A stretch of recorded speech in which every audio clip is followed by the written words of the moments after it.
No, Yeah. that's it. Okay, we're back after a short tape change. During the break, Ms. Sullivan raised a question that I think was related to the last question. Oh, I was concerned, or not really concerned, but just making a statement that it would be a concern for classroom space at each grade. You know, for instance, I just know from experience, this year at Cavalier in the third grade, they needed a fourth section. And so they, took over another room, and then next year in the fourth grade, they're gonna need 4 sections where they now have 3. So it's to make sure you can accommodate for other grades changing in addition to, kindergarten, which is a little bit of an unknown sometimes. Right.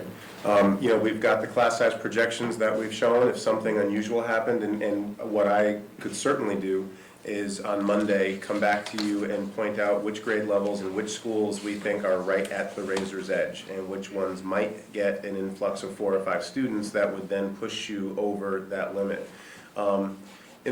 Principals every year look at how they need to juggle and balance those classrooms, and so there are opportunities to be had at Lakes. At Lakes, we held the classroom space as a professional development space, and the board knows that we would use that space occasionally to host meetings.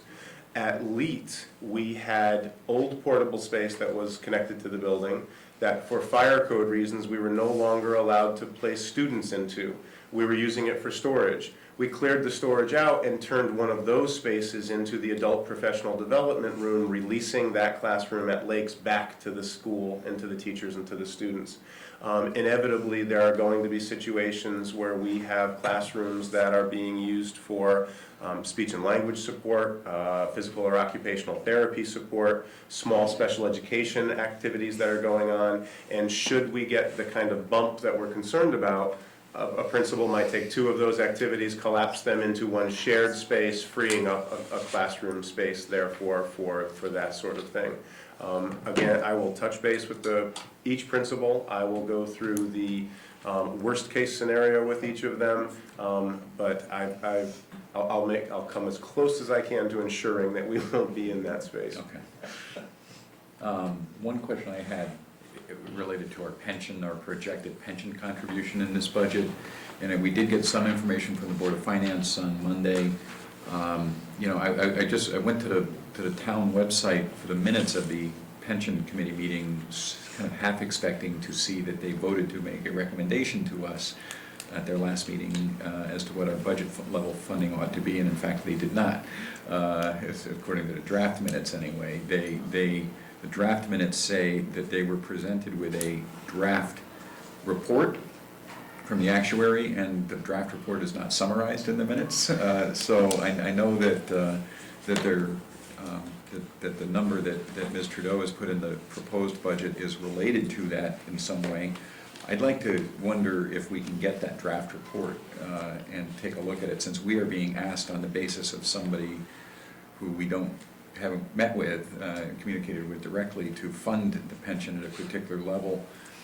And the reason I'm specific... You want to copy pertinent pages for Monday's meeting? Yeah, the draft report has a funding level that is extremely high. I understand, and I could make copies of this. Yeah, I think for it'd be Monday. helpful, because at least as I took out of the meeting on Monday, that we are the best funded of the pension plans in the town, and we're roughly 90% or something funded. And I'm looking at a government accounting office report from 2008 that says that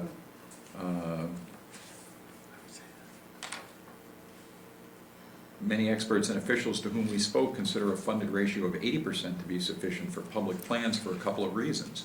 First, it's unlikely that public entities will go bankrupt, as can happen with private sector employers, and state and local governments can spread the costs of unfunded liabilities over up to 30 years under current GASB standards.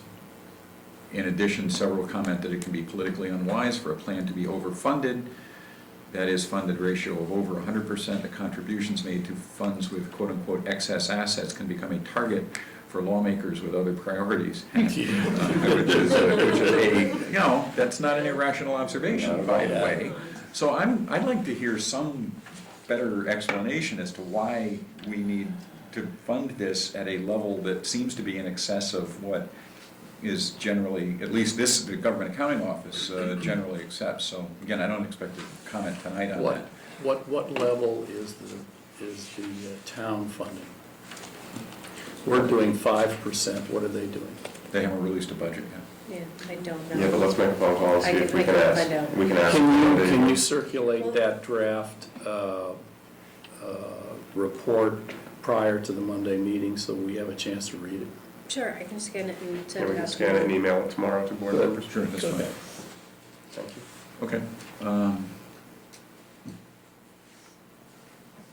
I think the only other comment I'd like to make is just that, again, the full-day kindergarten is a big-ticket item, and I think we need to be, we often settle into, it's easy to budget in annual increments, but I think if we're going to really carefully consider this, we need to know if there is anything else big on the horizon. And we know about IB, which is, if not big, is at least moderate. We know what we know, what we understand is coming down the pike. Is there something else? Is there anything that you can envision being a relatively big-ticket item that we really ought reasonably to know? Let me give an example, maybe, and depending on how the governor's teacher evaluation changed, it would be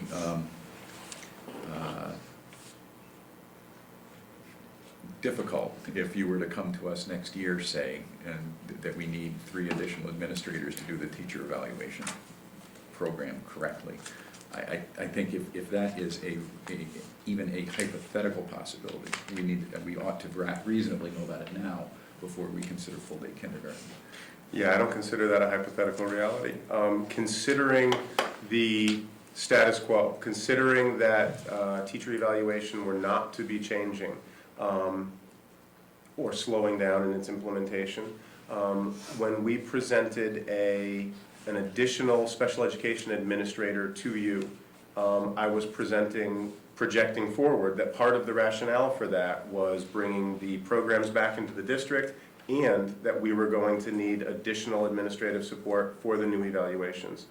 The restructuring of our business office, when we talked about bringing an 092 certified HR director rather than another 085 business manager, was one, because of the capacity that we had in the office, but two, because we will need the additional administrative support and evaluation work going forward. Mr. Bowden is doing active evaluation of administrators and teachers as part of the team doing the evaluation, as well as helping to shape and direct that evaluation work going forward. So over the last couple of budget cycles, we were restructuring administrative staffing. Shifting from Mr. Potocny to Mr. Bowden wasn't a staffing increase, but we used different certifications within the administrative ranks to have another evaluator available. Mr. Scanziano was an addition at the high school, and in fact, we staggered it. At this time, we were talking about a 0.5 administrator. As we began to make the special education changes, we were able to fund a 1.0 within the budget that was passed last April, and is helping to lift some of that work. Our principals, our assistant principals, our deans, and our coordinators are working exceptionally hard to master the new evaluations. When I debrief with them, they talk first about the quality of the instructional conversations they're having, and second, they talk about the workload and how well they're keeping up with it and how well they're going to manage it. I did hint when we met at Baldwin last week that as I'm getting deeper into this, and in fact, as we have now become aware of a significant principal retirement, one of our most senior principals will be moving on, will be needing to replace that position, that I was thinking about some support in those areas. I came prepared to begin discussing tonight before seeing the newspaper about the governor's announcement, which I hadn't seen before walking into this room, that there might be a need to provide some support, but not through additional administrative hires. The legislation provides for what are called complementary evaluators. You can bring in to a school district hired guns who can come in and evaluate a list of teachers for you. I have no intention or desire to work in that way, to bring in somebody who doesn't know the Guilford schools or our staff and to evaluate our teachers. However, the evaluation is built up of components. There is one component around setting instructional goals, tracking student data, and determining whether or not you meet those goals. And that's about 45%. That's about half of the work with each teacher. Then there's the observation cycle, and every teacher is going to require somewhere between 3 and 6 evaluations every year. Those are time intensive. I do think that there's an opportunity to have folks who can come in who can not take over the overall evaluation for a teacher, but who can do one of the 3 evaluations to supplement the principal's work. In fact, at the high school, our department heads are appropriately certified and experienced in evaluation, and once we train them in the new structure, we'll be able to do that and take some of that weight off of the high school administration. There's no such second layer at the middle or elementary, so I was prepared to talk about a small dollar amount, probably in the ballpark of 40 or 50,000, that would allow me to, on a contract basis, bring in administrators who do know Guilford really well, who know our teachers, our system, and our process, and could pick up one of those evaluations. We have a meeting of the evaluation committee where I want to talk about this first, because the committee sets those makes those final decisions. This is not something that I can or would do by fiat. But I actually think that adds some richness. Having 2 people look at a teacher and discuss adds a layer of credibility and to the data that's being collected, and could be done at a fairly low price by paying contractually per observation. Now, an observation includes a pre-meeting, the actual observation of the classroom, an analysis of the data that you collect, and then a post-meeting where you report out to the teacher. And to do it the way I'm proposing, there'd be a final step, which would be then sharing and discussing that information with the principal, who would roll that into his or her ultimate observation. I have spoken to none of these people yet, but just off the top of my head, I can think of a cohort of such people that could include Mrs. Bishop, Dr. Johnson, and even Mrs. Vigliotti, who was recently an administrator and has chosen to take time to be with her family, but are all still available to us, many of whom contributed to the actual procedure that we're using, and I would assume wouldn't mind staying in touch in that way. So that, for a small investment, would help to offset some of that workload. But I don't see any situation, and in fact, the governor's announcement only moves in the other direction, where we would need to do more than that. I have no intention of requesting 7 additional assistant principal positions to help with this workload. Our team designed a process. We deviated from the state plan in ways to make it more manageable for us, to make it more focused on instruction and improving instruction, less focused on summative measurement and ranking. And I'm heartened that the information I see out of Hartford today will help us to move in the right direction. We were recommending slowing down and modifying the implementation 8 months ago. I am pleased that people are continuing to advocate, and that Hartford is recognizing that we can do good work. We don't have to do all of our good work in the same 6-month time frame. It's okay to slow down and implement some of these things more slowly and more thoughtfully. So no, I do not think that we will have a significant investment in administrative staffing in next year's budget request or the year after. Okay. Does anybody else have any areas that they want to highlight for Monday? A couple. You asked what big pieces we see on the horizon. We see continued work with special education. I don't think that we're necessarily going to see a 1-year change as large as the change we saw this year, but I think that the changes we continue to see in special education will continue to fund themselves. We're going to continue to do work in special education, but I don't see any of those becoming a significant expense. We've really worked with programming at the ends, where we had our greatest numbers of outplacements were with some of our youngest students who had autistic spectrum-like needs, and at the high school where we had students with behavioral or emotional concerns. But we do have concerns that fall at the middle grades that we haven't really worked towards. You heard last night how Bright Connections is going to be growing into those middle grades, so there will be supports there that will be required. We've really pushed the idea of co-teaching at the elementary level. That will grow to the middle grades. So there may be additional requests for special education teachers, but I don't see them being large, and I don't see them being all investment, because I expect that there would be offsetting savings, continued offsetting savings in tuition. Maybe not as big as the one-year offset that we saw this year, but continued. We'll never eliminate outplacements, but there's still positives that can occur there. In fact, I'll note that we've got parents of students who are currently outplaced who are now independently contacting Mrs. Brown and approaching her because they have heard how positively the outplacements are going for others, and they're asking about the opportunities to bring their students back to the Guilford schools. So that will be a continued investment. I also think you're going to see continued investment in the coaching model. We're asking for one math coach this year. The idea of a technology specialist who can help teachers to infuse technology into the classroom. And the idea of subject area specialists, science and math specialists who begin to bring the coaching model to the 7-12 grade level, where we have subject-specific certification. But again, I don't see those as big numbers. I don't see that we're going to be coming in and asking for 6 coaches. But there may be continued requests for a special ed teacher or a coach in the next couple of budgets. Okay. All small compared to the number. I don't see anything that is going to be the magnitude of full-day kindergarten on the horizon for us. Okay. But I can't assure you. A quick follow-up question, actually, Dr. Freeman, which is that I toured Lakes with Mrs. Hale a couple weeks ago, and I know we as a board got to see some of the Bright Connections spaces, and I got to see them a little more in depth this time.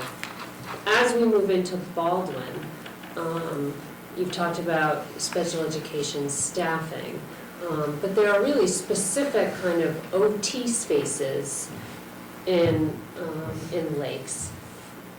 Is there a sense that that kind of space would also have to be replicated at Baldwin, or is it a different kind of, I'm just not knowledgeable enough about. Some of it exists already. We do have students, does it? yes, we do Okay. have students who have current OT needs, and so some of it exists already. At Baldwin? Yes, Oh, okay. there is already a classroom at Baldwin that is designed to be a functional living classroom, so students Okay. have access to cooking and to other components.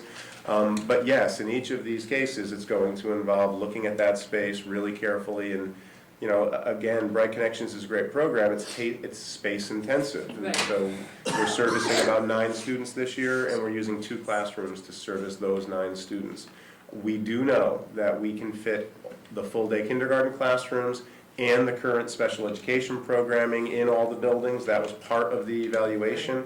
But that's where I do begin to get a little bit nervous. If the special education work is going so well that we're bringing those programs back, if the kindergarten is going so well, and if we end up having a little bit of a population bump because the recession is easing, those things can begin to create pressures.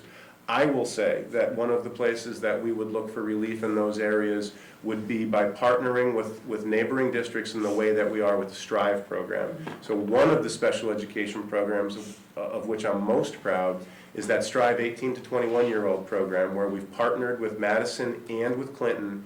We're providing the services. It is a Guilford-based program, but we're actually providing that service from a Route 1 location in Clinton. And the students have access to the bus line in Route 1, they've got access to vocational placements, and so there can be opportunities if we're offering a really exciting alternative high school program that meets in the evenings, that we can prevail upon one of our neighbors so that we offer seats in that program to students from Madison or Clinton, and in exchange, they take on another special education need that maybe we're not housing, maybe for medically fragile students. They house that in one of their districts, and in exchange for the seats that we offer in one program, we gain seats in another. So I do have a concern about it, but when you're talking about those special ed programs, I believe there are opportunities to partner and work around. Counterintuitively, one of the things that you run into that will have to work in some of those is that might not be identified as least restrictive environment if we ask a student to go to Madison to be in a public setting. Now, we could place in a private school and pay tuition, and that's perfectly okay, but if we partner with, so there's some work that needs to be done around that. Had a conversation with Representative DeLauro about some of the legislations around there, and how do we talk about special education legislation in a way that does protect the students' needs, but is also reasonable when you're trying to achieve good things. And so we'll have to keep an eye on those. we couldn't outplace our kindergarten students that way, but there are opportunities around those high, space-intensive special ed programs, and in fact, we have generated interest. Some of our neighbors have looked at what we've done with special education this year, and they've been contacting us and asking about what we've done in some of those programs. I do want to be cautious about those seats, because you can also tuition the seats out. We can start receiving tuition in some of those programs, but you want to be careful about that. I want to make sure that those programs are grounded and successful for our kids before we begin to think about offering the seats to anybody else. We have not done that in anything except the Strive, which was a collaborative. But we're thinking in that direction. You know, a couple of people walked in after we started.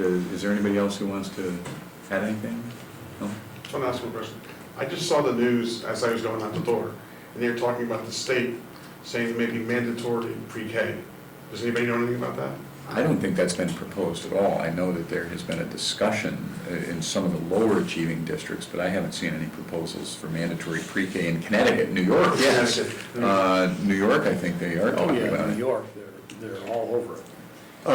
No proposals, but in the time that I spend in Hartford, yes, the conversation does come up.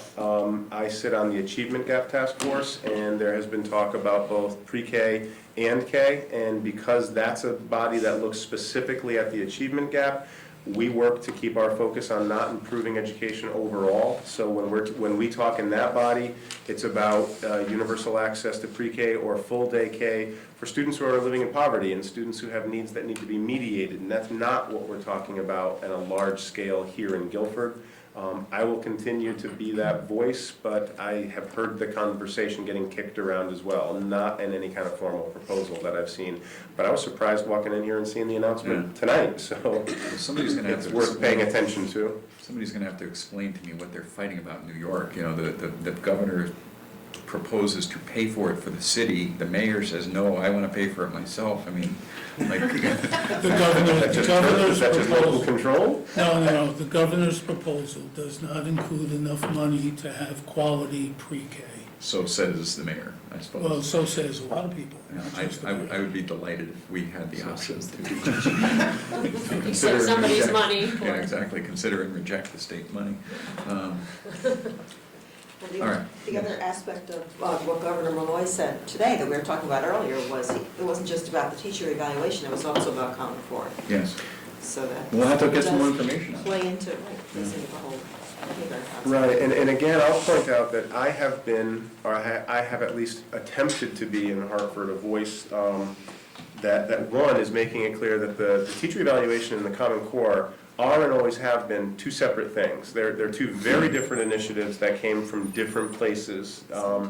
However, we've worked hard here to talk about the instructional intersection. You can generate an instructional intersection between the two. So as we have looked at the shifts in the Common Core and thought about what that means for our instruction, we built those values into the teacher evaluation model that we built here so that one supports and enhances the other. When we go into a classroom to support or evaluate a teacher, we should be looking for the things that we want to see as we move further into the Common Core, and we're instructing in such a way so that students can meet the standards identified in the Common Core and then be successfully measured by the Smarter Balanced Assessment. So you've got three separate things that all really do intersect, and I have been saying over and over and over again, we should have done the Common Core deeply and well, telling teachers along the way that the new evaluation system, once we've got this rolled out and we're comfortable with it, is going to be built upon the teaching and the student performance that is measured by the assessment that is aligned to these new standards. What we did was we rolled the two out at the same time, and school districts were forced to try to build what are essentially two separate logistical systems that do have a natural nexus, but you're trying to build and launch and roll the two out at the same time, and we got ahead of ourselves. We started measuring teachers on student performance and telling teachers, you're going to be measured and you're going to be rated on your student performance, while we were shifting the measures with which we were measuring student performance. So we got our carts and our horses incredibly mixed up. So the idea of slowing down and thinking that through a little bit better, I applaud. But the Common Core isn't going to go away. It is something that I believe the state is going to remain committed to. And again, I'll say, we anticipated the Common Core in Guilford 7 years ago with our adoption of or our embracing of the principles of learning. The instructional shifts that we saw in the core are clearly articulated in the principles of learning, and we've been shifting our instruction in that direction for some time. So we'll continue that work.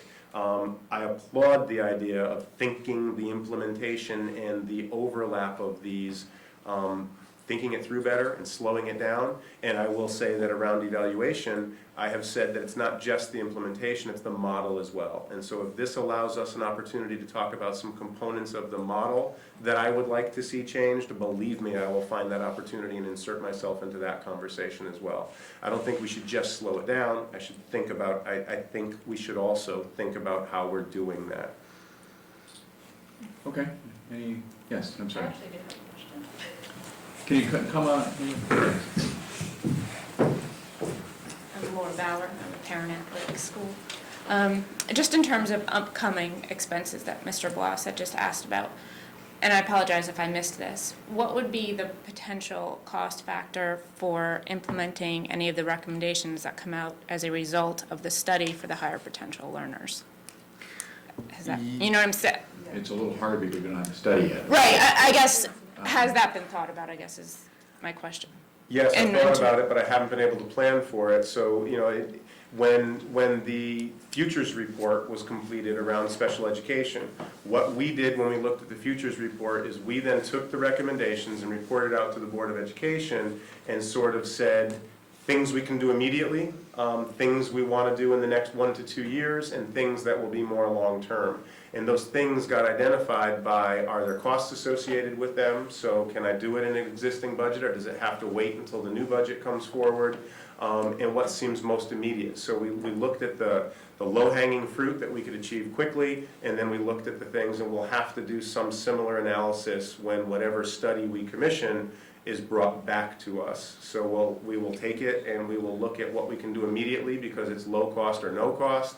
And if, let's say that they come in and they recommend that we need to hire 6 new teachers and distribute them in this specific way, we couldn't address that in a current budget year. All I could do is take that, plan for it, and roll it into in the next coming budget presentation and move that forward. But that's why I can't ensure that I don't know what's coming, because that report could have little cost or significant cost associated with it. What was the cost of the recommendations from the special ed evaluation? In fact, I think that the changes recommended there have generated a net savings for the community. So we have increased teaching staff since we received that report. We went up 5.5 last year. We're asking for another 1 this year. We added an administrative position. We've got some more contracting that's going on, but all of that was offset by savings that we generated in outside tuition and transportation. I can say that I don't think there's going to be any offsetting savings in what we're talking about now. Remember, services for special education students are mandated, they're significant, and so we had what's essentially a very large expenditure, a large portion of our budget within which to work.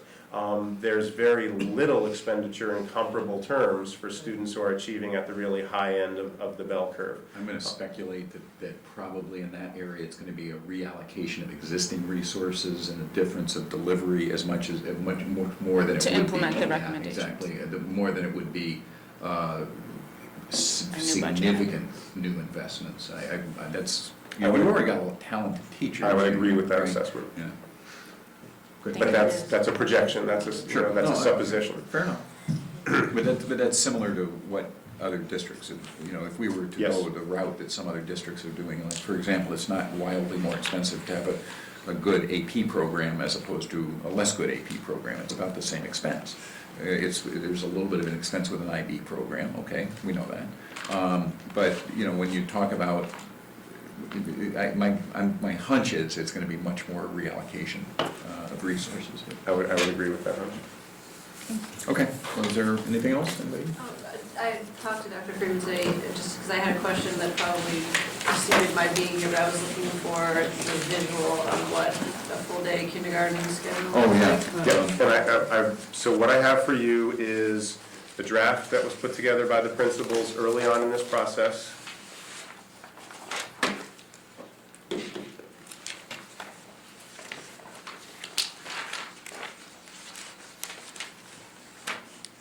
So did I have enough copies? Did I send enough copies down? Yeah. It shows a side-by-side comparison of the current half-day. Extras by chance? Sure. Thanks. It shows a side-by-side comparison of the current half-day, and then shows that the difference is that students would have 30 more minutes for reader's workshop, 30 more minutes for writer's workshop, 30 more minutes for math instruction, 20 more minutes of social study, 30 more minutes for related arts, a 5-minute fitness break in the morning, which doesn't exist now, 20 minutes for socialization during recess, which they don't have as part of the short day, 30 minutes for socialization during an in-school lunch break, 10 minutes for quiet time after lunch, and 15 minutes for free supervised play in the afternoon. There's a lot of research about the importance of free play versus structured play. Now, what won't change are the standards towards which we're working. We are currently asking our teachers to target the standards for kindergarten, and they're doing the best they can within the Guilford curriculum to target those standards. We currently use a reader's workshop and a writer's workshop model of instruction for reading and writing. So what we do and how we do it won't necessarily change, but what we're providing is more time for academics and more time for appropriate socialization. The idea being that as our students move to first grade, the first grade teacher will be able to more immediately begin addressing the first grade academics, won't have to finish what wasn't addressed at the end of the kindergarten year. And while we didn't hear much of this last night, we did hear it earlier in the school year when we had one of our earlier hearings. We heard teachers and we heard parents both talk about students' social readiness, that first graders are still struggling with some of the social skills. It gives more time in the school day for those social skills to be mastered, so that we have, I think, a better balance of social development and academic development. Everything gets more time by shifting to this. It is different, but instructionally, we're not asking our teachers to adopt a new paradigm, to change their instructional model or a value set. They're going to have more time to do the things we're asking them to do now. The best example I have, again, we're already using a readers and writers workshop model. You heard yesterday from a teacher who noted there's an increase in sight words that are required. We're already targeting the increased sight word expectation. We'll have more time to shoot towards that standard. That's what it looks like on paper. And again, I'll note this is just the draft. We have not finalized this in each building, but this is what we're working towards. This is very helpful, Dr. Freeman, because I didn't realize, in listening to all these discussions all these months, that these 4 and 5 and some 6-year-olds, every 30 minutes, they're in a different academic subject, and then they go home. And that there's no time for play, recess, socialization. For those of us, and most of us have, both parented children, there's no time for transition. There's no time for So transition. doing that with 1 or 2 at home sometimes is hard. Doing it with 16 in front of you has to be. Absolutely. I think the day will definitely have a less frenetic feel for all involved. And I'll remind the board that when we have done some activities with you, hoping to share with you what those shifts in the Common Core look like. If you recall, we did an activity with a letter from a Birmingham prison where we did a slow and close read of that piece of literature. Last year we worked on some math examples. A value embedded in the Common Core is to do fewer things, but to do them more slowly, more deeply, and more thoroughly. And this shift, I believe, is in alignment with that instructional value. It will give our students and their teachers more time to do the work but to do it more slowly, more thoughtfully, and more thoroughly as they move through. What we're not doing is increasing the expectations. So we're not going to now say, great, we've got another half a day, we should be able to finish all of K and all of first grade standards as well. But it will relieve, and Dr. Balistraci, you talked about this, this is going to have a vertical impact on what our first grade teachers are able to accomplish. Immediately, it's going to relieve them of the need to finish or remediate what doesn't get addressed in the kindergarten standards. And moving forward, we're going to have to continue to monitor and to communicate, because if we get to a place where we're moving a little bit into the first grade standards, then everything sort of has that additional time as we move forward. So it will have an impact on what the first grade teachers are able to offer to their students or achieve. I will note, it's not all about acceleration. It's not about getting half of first grade done, but it gives the first grade teachers more time to go slowly, thoughtfully, and deeply into their work, because they don't have to pick up like the K standards that weren't completed. So if I'm understanding you correctly, for instance, where we now have 30 minutes of writer's workshop, and I think, I'm aware that kindergartners now are doing book reviews in kindergarten, they would simply get 30 more minutes to do that same exact task. They wouldn't be expected to accomplish more writing because they have 60 minutes. They'd be doing the same book review, but they'd now get the 1 hour to work on it instead of 30 minutes to put it away. Some days, not necessarily. So yes, we did a learning walk at LEAT last week, and I was in 2 kindergarten classrooms and watching kindergarten students who had all read a book and were now all writing their opinion piece about whether that book was a good book or not and why, and they had to reference the text.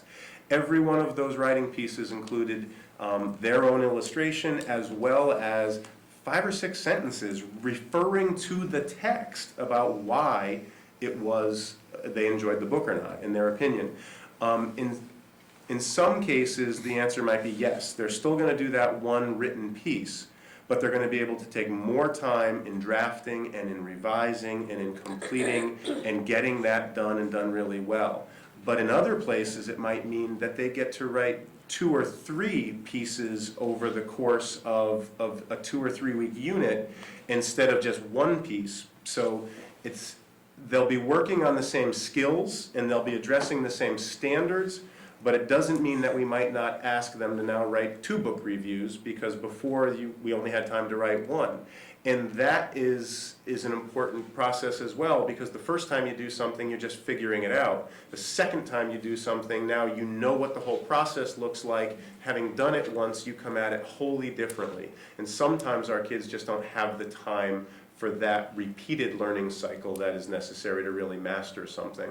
So I want to be careful to say that we may not ask them to do more, but we're not going to be asking them to do more standards. We may ask them to do one standard more times, which is part of slowing down and doing it well and really having a chance to sort of revel in the work. You know, they spend half an hour writing now, they're going to spend an hour writing moving forward, but how that additional time over the week gets divided up is absolutely going to be at the discretion of the professional in the classroom and how they make those decisions. Okay, unless there is anything else, Mr. Kazin, a motion to adjourn?